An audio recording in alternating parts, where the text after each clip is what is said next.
Vítajte pri predpovedi počasia.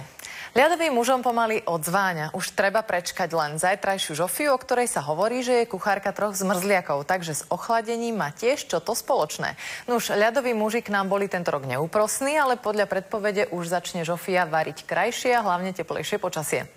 Teplotný interval sa už zajtra na Slovensku zvýši na 20 až 25 stupňov. Počasie však ešte nebude úplne bezchybné, pretože od západu bude nad naše územie zasahovať brázda nízkeho tlaku vzduchu, ale práve vďaka tomu k nám začne v ďalších dňoch prúdiť teplejší vzduch od juhu. V noci bude ešte spočiatku veľká oblačnosť so slabým dažďom, na východe sprchne len ojedinele, teplota poklesne na 11 až 4 stupne. Najmä tam, kde dnes pršalo, sa nad ránom budú tvoriť lokálne hmly, tak jazdite opatrne. Zajtra teda nastane zmena hlavne v teplotách, ale stále počítajte s prehánkami, a to najmä predpoludním a opäť najčastejšie v západnej polovici územia. Na západnom Slovensku bude predpoludním zamračené počasie s občasnými prehánkami, ale popoludní ustanú a vykukne konečne aj slniečko. Oteplí sa na 18 až 22 stupňov.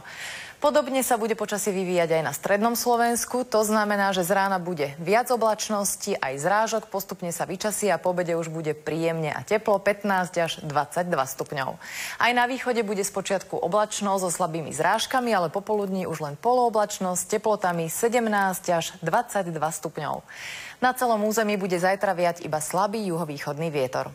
Slabo sprchnúť môže zajtra aj na horách, takže sa tam neponáhľajte. Počkajte radšej do poobedia, kedy sa aj tam vyčasí, ale oblečte sa teplo, pretože v stredných polohách bude pomerne chladno, od 14 do 9 stupňov. Podobne bude na horách aj pozajtra. Bio zostáva na trojke, čo je mierna záťaž. A poďme sa pozrieť aj na ďalšie 4 dni. Počasie sa bude postupne zlepšovať. Kým v sobotu bude polooblačno až oblačno, miestami s prehánkami alebo búrkami, v nedeľu už sprchne len ojedinele. Oteplenie bude pokračovať, bude zhruba 20 až 26 stupňov. Od pondelka bude prevažne polooblačno a bez rážok a ešte o stupeň teplejšie. 22 až 27 stupňov.